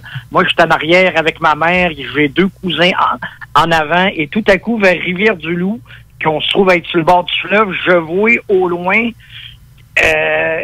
un ovni qui est typique des années 60-70, c'est-à-dire métal, comme 2 soucoupes, une par-dessus l'autre, avec un trépied, un tripode, là, un trépied à terre, une porte d'ouverte, les lumières qui tombent en tour comme un hublot transparent sur le dessus, puis des petits bonhommes à côté. Puis moi, je regarde ça, je regarde le plus loin que je peux en avant de moi, jusqu'à temps que ça arrive en arrière de moi, si tu veux. Mm-hmm. Et là, écoutez, moi, ce qui me fait dire que c'est vrai, là, que c'était pas un montage de cinéma, ce qui aurait pu être possible, moi, ce qui me fait dire ça, c'est que ce qui m'est venu en tête, c'est est-ce qu'on est petit dans l'univers? Et après, je me suis mis à me renseigner, comme plein d'autres témoins, sur les fantômes, sur les ovnis. C'est là que j'ai commencé ma collection de livres, ma collection de dossiers. Après ça, je suis devenu ufologue. Après ça, j'ai eu des dons. Parce qu'il y a plein de monde qui, après avoir vu des ovnis, ont eu des dons. Guérir, lire l'avenir. Tu sais, c'est comme si c'était fait pour aider l'humanité. Ouais, comme toi, c'est la psychométrie. Psychométrie, voyance, je tirais les lignes de la main, je tirais aux cartes.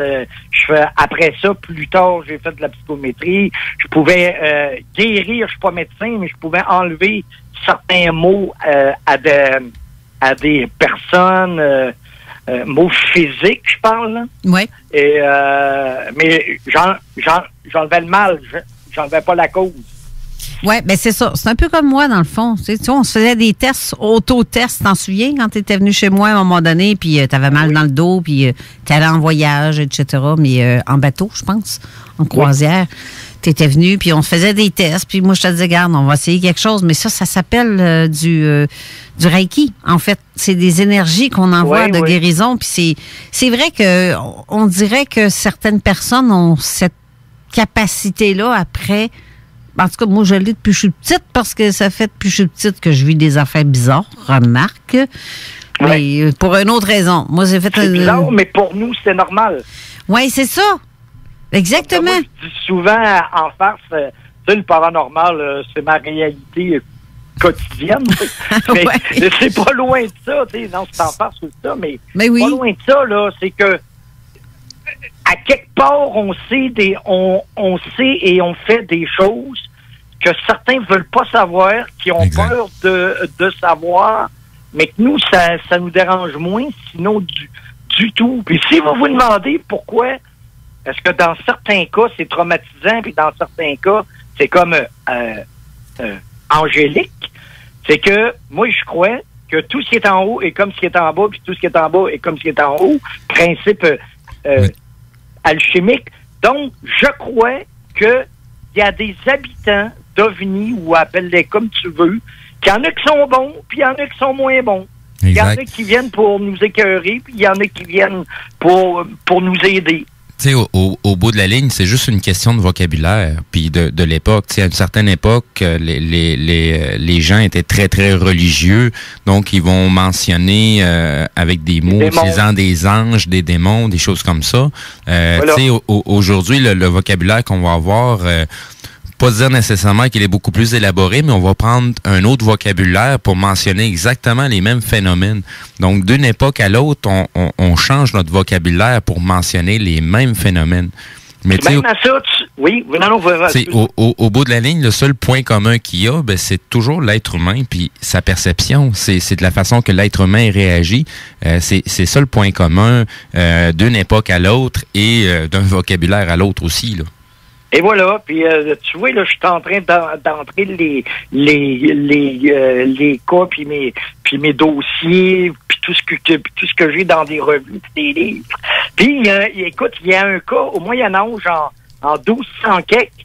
Écoute, ce que la fille écrit, crime, c'est moderne, ça serait écrit aujourd'hui, puis ça serait exactement la même affaire, là.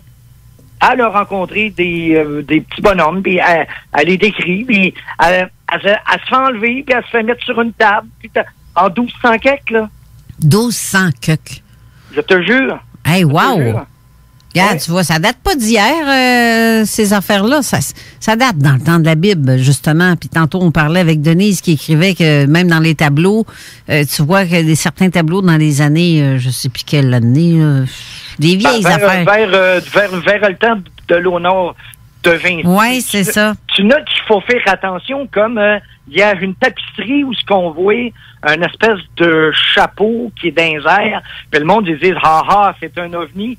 Non, c'était le chapeau que les évêques ou les grands curés là, que les archis, du cas, j'oublie le terme là, portaient. C'est pas un ovni. Puis même à ça, tu vois, hier j'écoutais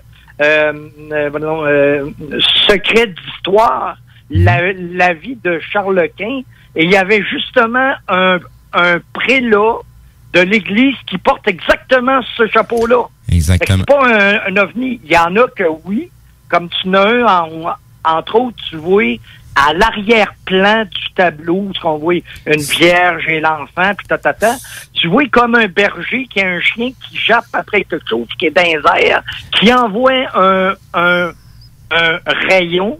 Et ça, c'est tout à fait typique de certaines observations modernes, là. Effectivement, tu sais, comme certains couvre-chefs utilisés par l'Église catholique, je parle surtout du pape, certains couvre-chefs ressemblent très étrangement à certains couvre-chefs qu'on peut voir du côté des Égyptiens, les fresques qui ont été faites. Il y a très souvent des similitudes entre les deux, donc est-ce que ça appartient à un ou à l'autre? Mais c'est le fait qu'il y a quelque chose qui a été dépeint de cette façon-là. Donc, ça doit avoir une signification très précise là, si ça a été repris à plusieurs époques. Tout à fait. Ben, tu vois, Jean Cazot, dans son livre Les religions, c'est assez, il nous a fait tellement de preuves que le déluge, c'est pas la Bible, c'était bien avant ça. C'était babylonien, que la Vierge Marie, c'était un mythe qui était bien avant ça, que quelqu'un qui meurt et qui ressuscite 3 jours après, c'était bien avant ça. Tu sais, ça veut pas dire que Jésus l'a pas fait, là. Ça veut dire que ce qu'ils nous ont dit qui datait de la Bible, ben, c'est bien avant ça, là.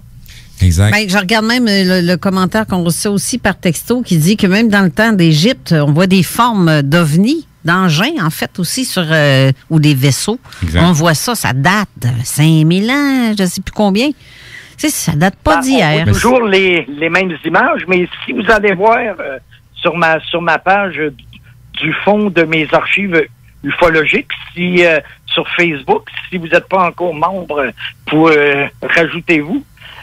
Écoute, j'avais dans un ancien National Geographic, il y avait une photo d'un mur d'une ancienne tombe, puis j'ai fait un zoom sur une partie. Puis écoute, c'est pas un ovni, là, je sais pas ce que c'est, là. Ça y ressemble, en tout cas. Je dis pas que c'en est un, mais ça y ressemble. Oui, c'est ça. Mais regarde, on va faire une petite pause. Jean, reste là, parce qu'après, je veux que tu expliques c'est quoi de la psychométrie, un peu. Puis on va jaser peut-être, on a tout le temps, de certaines autres affaires. Sinon, on regarde comme d'habitude. On va te réinviter. On déborde, puis tu reviendras, c'est tout, mais on va prendre plus de temps. Je suis en confinement.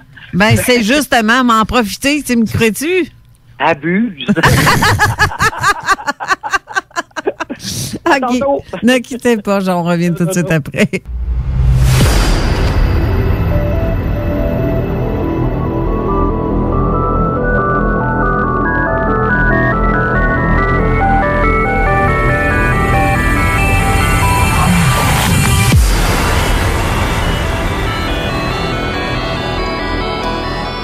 On est de retour en studio, mais avant de parler encore avec Jean, j'ai pas fait la météo. Imagine-toi donc. Ah, ben là. Il fait beau dehors, c'est réglé. Ouais, il fait beau, mais là, profitez-en. Il fait présentement 6 degrés. On annonce 7 degrés en après-midi pour Lévis, Québec et les environs. C'est drôle, chez nous, on annonce 9. Peut-être que s'en allant vers Montréal fait plus chaud. Puis surtout sur la Rive-Sud, c'est encore mieux. Des marches sécurisées. C'est cela. Puis c'est soleil, nuages. On est quand même bien dehors aujourd'hui, mais on ne se mettra pas en costume demain, par exemple. Là. Demain, il annonce de la pluie avec 7 degrés.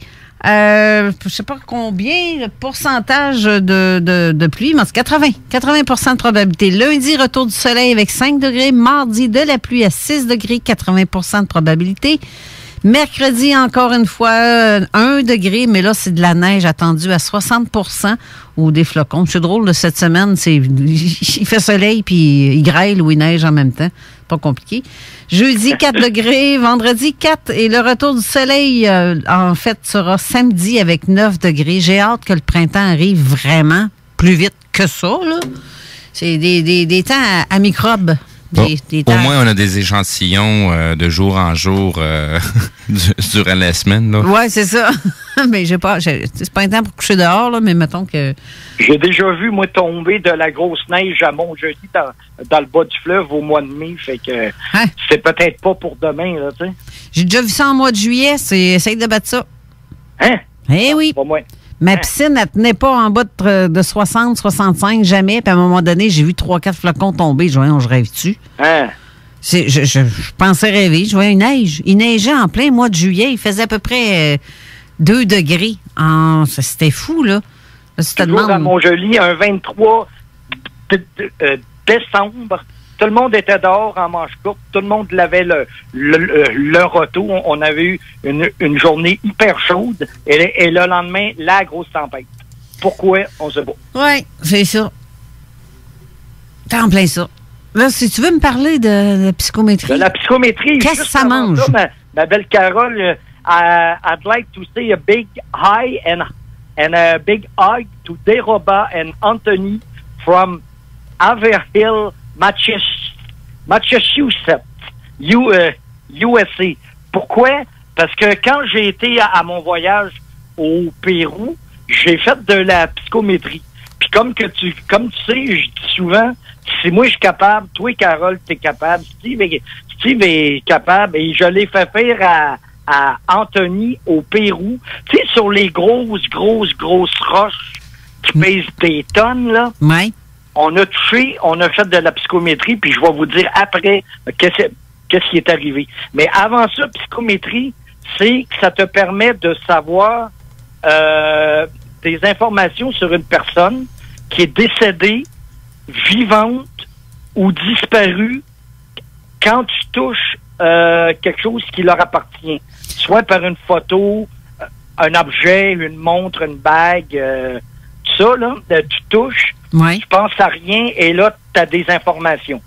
Dans le genre que si quelqu'un, maintenant, tu prends une photo de quelqu'un qui est porté disparu, puis il y a quelqu'un qui te demande, ben, peux-tu me dire où est-ce que cette personne-là se situe, mort ou vif?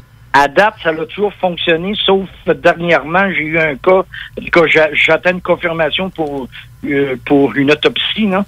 Okay. Mais ça a toujours été presque à 100%, là. Tu sais, comme que je dis des fois, au nombre de personnes puis au nombre de détails que j'ai donnés avant qu'ils trouvent les corps de personnes décédées, ou je suis menteur parce que je savais les informations après puis que j'ai dit que je les avais avant, c'est pas vrai parce que j'ai des affidavits signés, ou je suis un tueur en série puis que je sais où est-ce que je les ai cachés. Ou je suis médium. Ben, je suis médium. J'aime mieux cette partie-là. Moi, moi tout, parce que...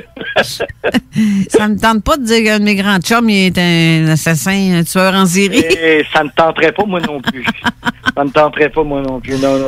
Tu sais bien que j'aime bien trop le monde pour ça. Oui, ça, c'est sûr. Ça, c'est sûr. Fait que c'est ça, c'est avec de la psychométrie, tu peux dire plein de trucs. Mais il faut le faire honnêtement, faut pas le faire tu sais, est-ce que je peux savoir si mon chum est fin ou si ma future blonde est faite? Généralement pas, tu sais, c'est mieux que tu le découvres toi-même que... Quoique j'ai déjà sauvé une vie avec ça. J'avais fait de la psychométrie à une de mes voisines, puis j'y avais dit, dans pas grand temps, tu vas aller dans une soirée, et il y a un gars que tu connais pas, il va arriver dans votre gang de travail, il va s'imposer à toi, il va vouloir aller chez vous, et là, je te le dis, là, il va être très insistant. S'il vient chez vous, t'es dans le trouble, là, puis peut-être que tu ressortiras pas, là, tu sais? Oh. Et elle est allée dans une soirée, une gang du bureau, il est arrivé quelqu'un qu'elle connaissait pas, qui s'est imposé, qui voulait absolument aller chez eux. Elle s'est souvenue de ce que je lui ai dit, et elle l'a pas emmené. Elle est toujours vivante aux dernières nouvelles. Fait que, ça sauve des vies des fois. Ben là, c'est clair. Si tu préviens d'un danger, donc c'est clair que... Comme j'avais dit à un monsieur, j'avais dit, dans les prochains jours, là, pas les prochaines semaines, ni les prochains mois, là, prochains jours, t'embarques dans ton auto, tu commences à aller voir en arrière parce que il va y avoir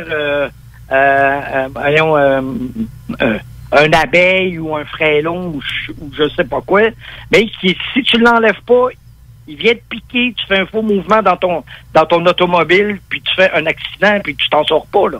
Ouais, c'est clair. Quelques jours après, il en a trouvé une, il l'a enlevé, puis aux dernières nouvelles, il était toujours vivant. Je l'invente pas, ça. Je pourrais, là, mais je l'invente pas. Mais non, c'est ça, c'est sûr. Je crois ça. C'est pas pour dire, hey, Jean Morissette l'a fait. C'est pour dire au monde, si moi je suis capable, vous êtes capable. Ben, tout le monde a cette capacité-là, mais c'est juste qu'il faut y croire qu'on est capable de le développer. Je dis pas que c'est parce que tu y crois, ça arrive. Ben, oui, en partie, là. Ben, tout le monde a là. Oui, je crois que tout le monde a là, mais il faut vouloir, puis il faut savoir, il faut vouloir s'impliquer, là. Tu sais, c'est quand j'ai fait le cas de Claude Ali, que j'ai tout donné les indications 2 jours avant qu'elle trouve dans le garage. Je me suis retrouvé à la place du mort à un moment donné, puis je voyais ce que le mort voyait, parce que je disais qu'il voyait comme à travers une vitre givrée, Puis c'était un règlement de compte de la mafia. Il l'avait enveloppé dans du plastique de Napolitaine. Là. Fait que c'est exactement ça que le mort voyait, entre guillemets. Mais c'était ça, pareil, là, tu sais. Oui, c'est clair. Mais ça existe. Pourrais-tu essayer de retrouver le corps de Jimmy Hoffa, s'il te plaît? Ben, il faut qu'on me le demande. Ça me prend des... Ben, justement, c'est drôle que tu m'en parles parce que j'ai vu un film là-dessus avec John Travolta il n'y a pas longtemps qui le personnifie. Puis c'est là que l'on apprend le nom du gars qui l'a tué. Mais selon le film, il l'a tué, puis il est parti. Puis d'autres l'auraient pris, puis l'ont mis. Apparemment qu'il serait coulé dans du béton sous le Shea Stadium, je pense, quelque chose comme ça. Okay. Mais bon, ça ferait toute une publicité, ça. Effectivement, vu que le corps n'a jamais été retrouvé depuis. Là. Mais c'est des gros cas. Tu sais, c'est comme parler du cas de John F. Kennedy, tu sais. Voilà. Ben, puis avant que vous me le demandiez, oui, je l'ai faite pour... bon, là, j'oublie le nom. La petite, là, de Trois-Rivières, là... Cédrica? Cédrica, c'est ça. C'est en plein ça. Oui, je l'ai faite. J'ai été voir le grand-père. Je me suis assis à un moment donné à l'endroit où... sur le banc, dans le parc où ce qu'elle a été vue la dernière fois. J'ai vu plein de trucs que j'ai donnés au grand-père. Et là, on attend que le dossier finisse par aboutir pour voir ce que j'ai dit est vrai, mais comme que tout le reste est vrai... Non, c'est ça, c'est encore des cas sous enquête et des... Ah ben oui, fait que je peux pas vraiment en parler, tu sais, puis t'avais notre ami, là, tu sais, 14, là, de Montréal, là. Voyons, je sais avec sa cigarette au bec, là. Ouais, 14, puis il a été un des premiers à dire, les maudits médiums qui nous donnent plein de fausses indications.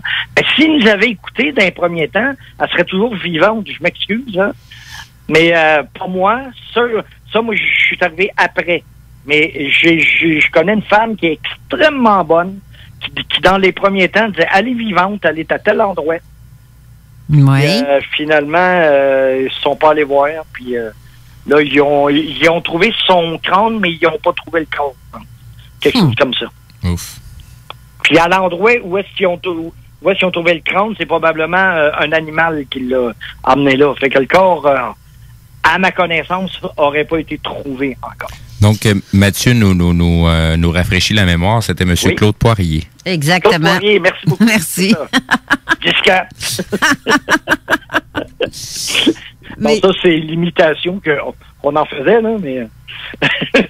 Mais sinon, Steve, toi, tu étais au courant pas mal de tout ce que Jean voulait nous parler aujourd'hui, mais on n'aura pas le temps de tout faire. Au niveau de la psychométrie, dans le fond, ce que moi j'avais amené comme sujet à Jean, parce que Jean, il touche à beaucoup de choses, détecteur de métal et ainsi de suite. Il y a une certaine époque, on avait je l'aidais au niveau de l'émission Trésors et légendes.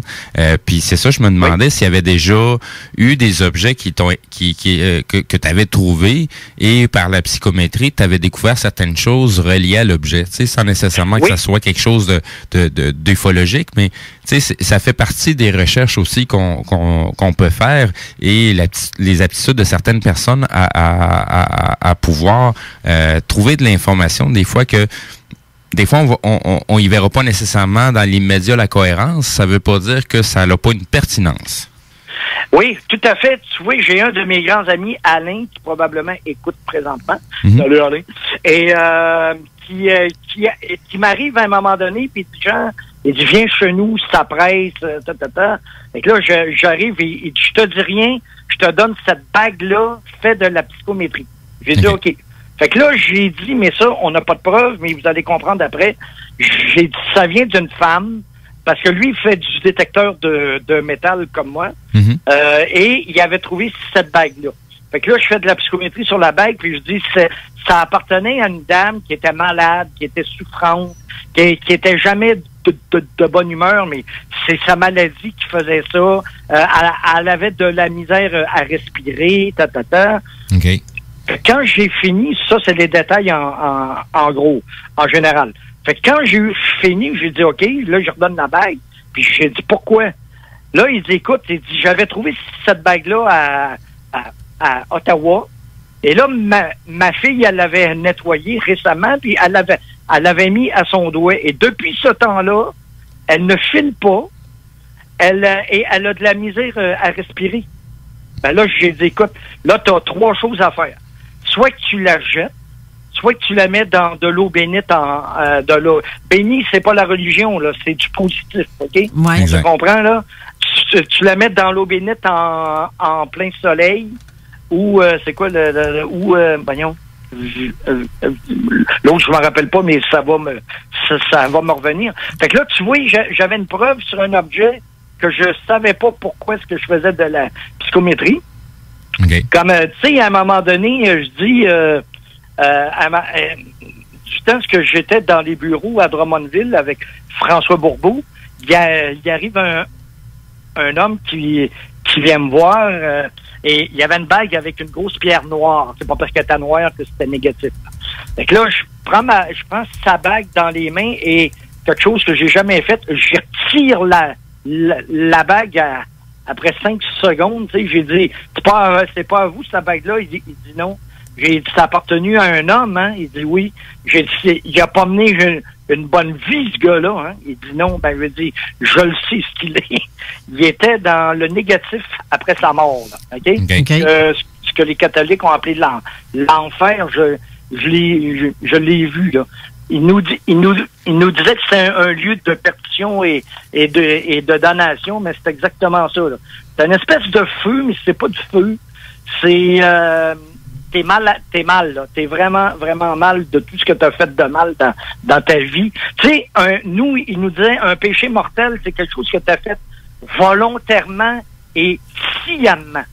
Oui. Sciemment et volontairement, et j'insiste là-dessus, parce que si j'étais à table avec toi, Carole, puis que j'ai un couteau dans les mains, puis tu sais que je gesticule, puis que je t'accroche, puis que je te coupe, c'est pas volontaire.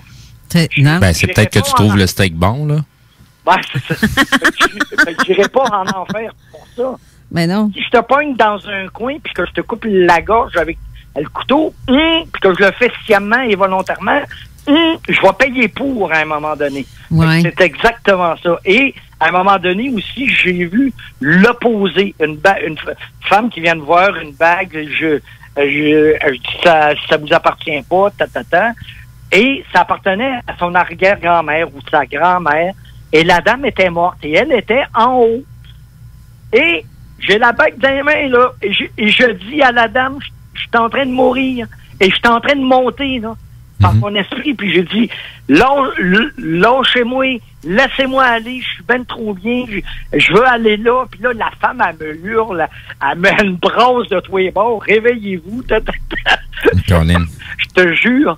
Et là, finalement, je lâche la bague et fait que arrangez-vous pour aller en haut puis pas en bas, OK? C'est un gros conseil d'un gars qui fait de la psychométrie qui l'a vécu, là. S'il vous plaît. Je regarde le temps passé. Je vais juste mentionner aux auditeurs, donc, du côté de la page Facebook, j'ai pris la peine de rajouter les pages de Jean Morissette, donc, du fond de mes archives. Et il y a aussi celle que tu as sur Choral Cassel 360 et oui. Aussi celle de Monsieur Détec. Donc, les gens, s'ils vont sur la page de Monsieur Détec, vous allez retrouver les émissions que Jean faisait de Trésors et légendes. Donc, il y a beaucoup d'informations qui sont très intéressantes à aller voir là. Et voir aussi les compétences de Jean Morissette. Il y a beaucoup de choses que tu connais de cet aspect-là. Donc, j'invite les gens à aller voir. Ben, merci beaucoup.